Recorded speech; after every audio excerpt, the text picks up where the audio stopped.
Hi, my name is Daniel Pemberton. I am the composer from films like Spider-Man Across the Spider-Verse, and I am here at Amoeba, and this is What's in My Bag.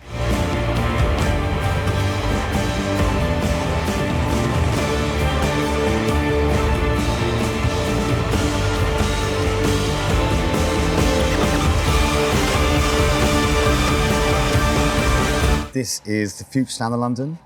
This is an album called Lifeforms.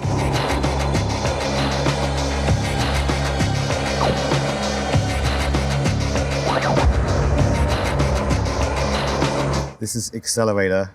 These records were like, this came out in like '94, and it was a band that I felt was like really on the cutting edge of music at that time, combining all these kind of samples, electronics, and creating this kind of sound universe that was unlike anything else out there, like really modern. I mean, this has one of the biggest like seminal rave tracks, which is Papua New Guinea, which still sounds absolutely fucking awesome.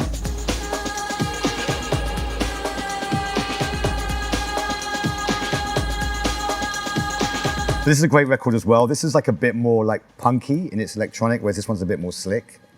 Deep down, I'm kind of like a bit more like music production-wise, a slick guy. But I became good friends with these guys as well. And Brian, who is one half of the band, he ended up actually working on Spider-Verse with me on some of the sounds. He helped make the Prowler sound, which is like a very famous thing of Prowler.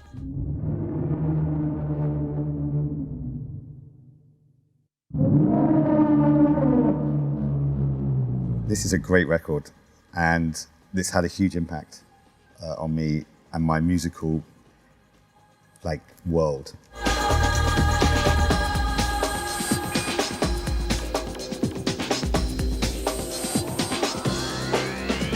This is some Moondog records.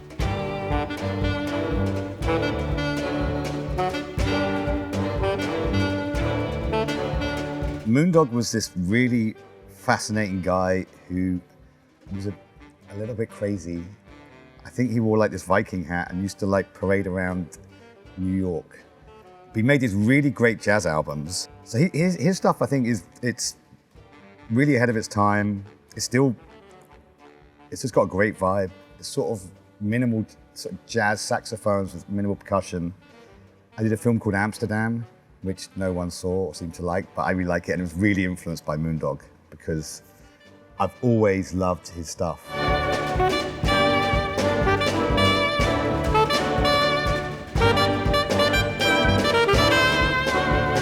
So this is Ommadawn by Oldfield. This is Rendez-vous by Jean-Michel Jarre.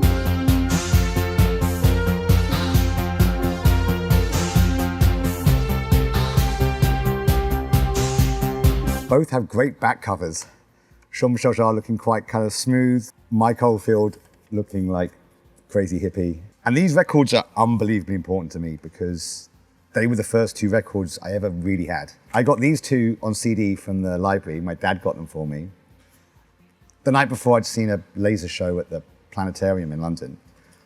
Didn't have any big interest in music, and then heard this like stuff. I was just like, wow, what is this music? It like completely, I mean, literally my life changed with a click in one night. And my dad went to the library and he got me this and this on CD. I might have copied them onto a tape. Don't do that these days, kids. No tape copying.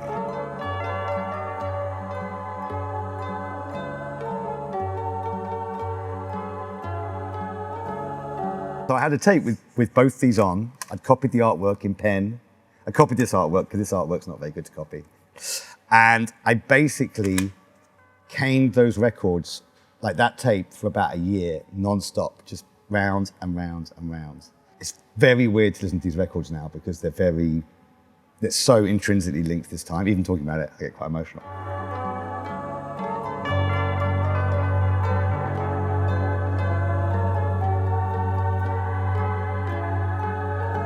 If you're going to get some Jean-Michel Jarre, Oxygene is a great album. Also a great picture of Jean-Michel Jarre on the back. Also he looks a bit more smooth on this one. I like his style on here.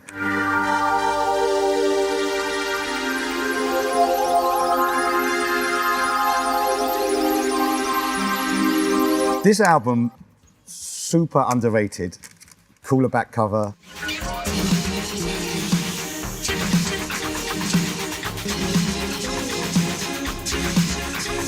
Like this is like a seminal piece of electronic music, which everyone sort of knows in that world, but this is not so well known. So Zuluk is an album that samples a lot of like unusual sounds. It's got members of Talking Heads playing bass on it. It's got a really cool lineup.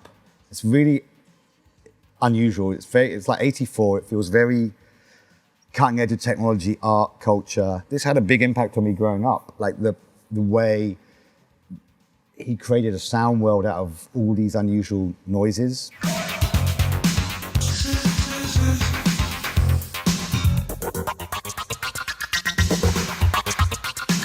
And another thing he would do with his records, which again had a really big impact, is all these, like these 3 records, for instance, the Jarre records, they all have a very distinct sound. So this has a sound that's all over the album, and that's the sound of Oxygene. Equinox has a sound, Rendez-vous has a sound, Zuluk has a sound, and they all feel very like unique albums. Each one feels different. And something that's really stuck with me doing films is every time I approach a film, I try and make each film have its own world and its own sound. So, you know, Spider-Verse feels incredibly different to, let's say, Amsterdam, which was influenced by Moondog. I think growing up, being like immersing yourself in these real sound world records, like really had a huge impact on me.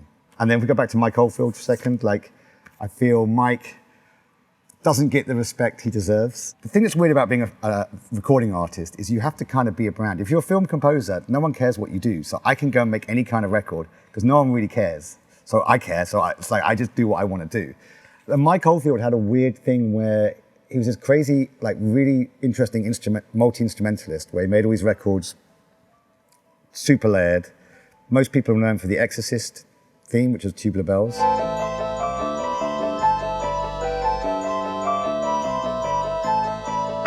But he also did these pop songs that were like a bit more like Fleetwood Mac or something, like Moonlight Shadow, and they're a bit more cheesy, but they're kind of like really big still. Like, you know, Hall & Oates covered him. It's sort of, yeah, he's an interesting guy. Sing a song of sorrow and grieving, carried away by a moonlight shadow. On the kind of records inspiring me growing up, this is another electronic artist, Vangelis.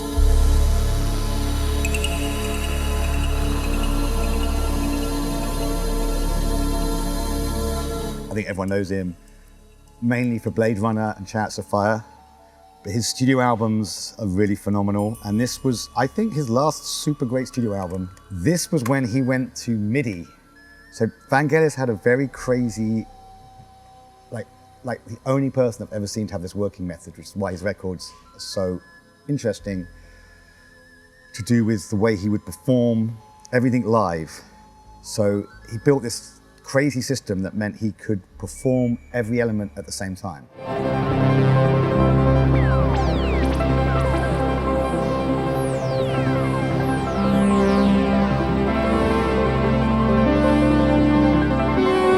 It's really wild. It's like super wild. And there's a new one that's been built you can find online of him doing it, but it's not as exciting as the old one, which is all based around CS80, a bunch of other synths. And he could run these things off.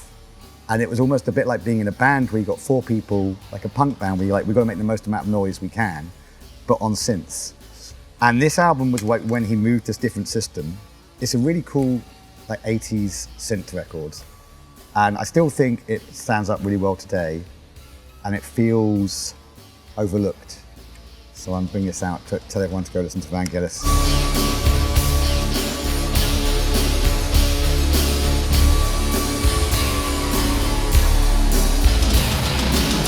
This is a great record. In fact, I actually have a copy of this with the same sticker on that I bought from Amoeba probably about 30 years ago. You see, I've never seen anybody like you. I've never known anybody like you. And there's some things you just can't help. It's only got 2 tracks on it, on each side, 2 tracks, okay? You spend hard-earned money on this. They're so good. They basically, like, I Stand Accused, 11 minutes long, massive intro. And then he just kicks into the track.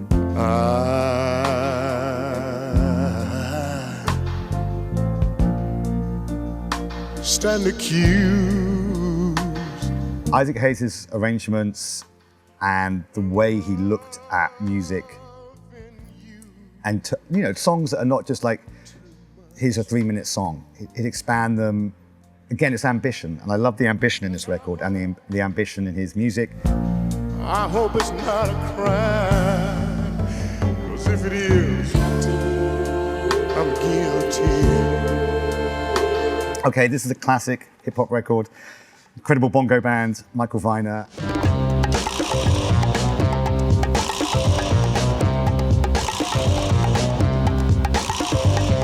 It's famously got Apache. Bow, bow, bow. I can't even sing it very well, but you'll know Apache. Like, if you ever went to anything where there was breakdancing, this would have got pulled out of the bags within about 20 minutes. I mean, actually, Apache even features in Spider-Verse for like 2 seconds in one of in the sort of spray can sequence.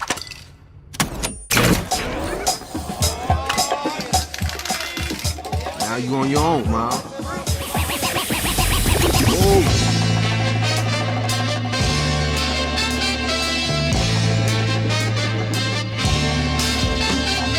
This was a good find, I think. This is John Barry's score to Mary Queen of Scots.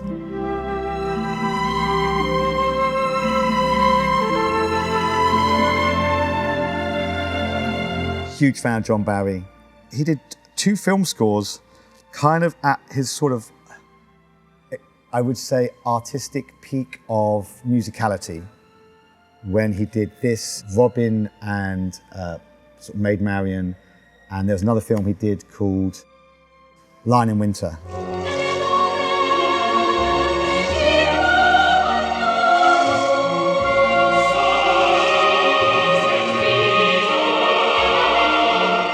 This is a pretty exciting find. This is a proper crate dig, so excited for that. This is my arch nemesis, Ludwig Göransson.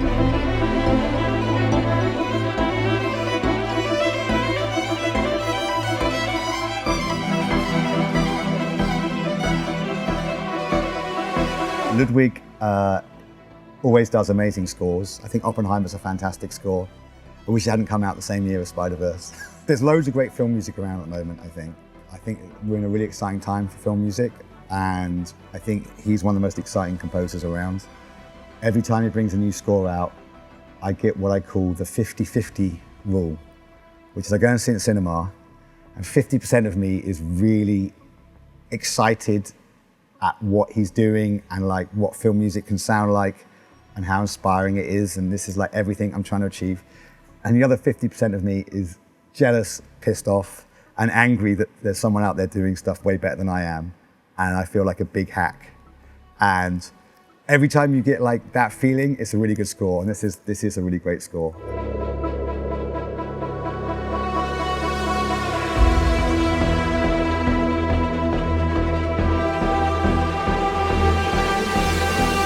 This is $2.99 on CD. This is like one of the best film score albums of all time. Peter Gabriel's soundtrack to The Last Temptation of Christ by Martin Scorsese.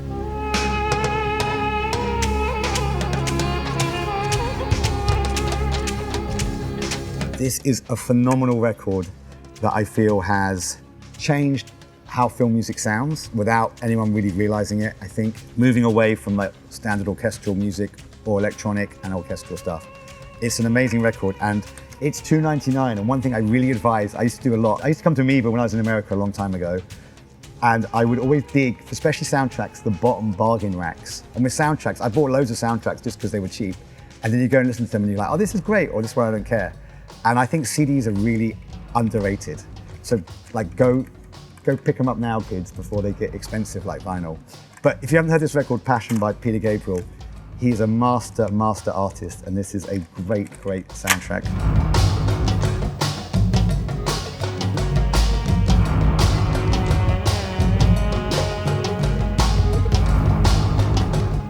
This is a beautiful album, Harold Budd, Pavilion of Dreams.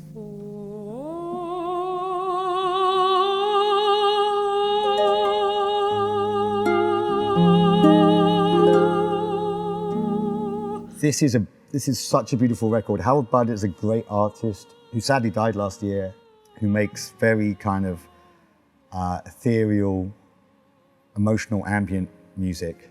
This is one of his earliest albums, and for me, this reminds me of being in my bedroom when I was a kid and the sun setting and the light coming through the windows and bouncing off the walls. And it is a beautiful record, harp, celeste, saxophone. I cannot recommend this enough.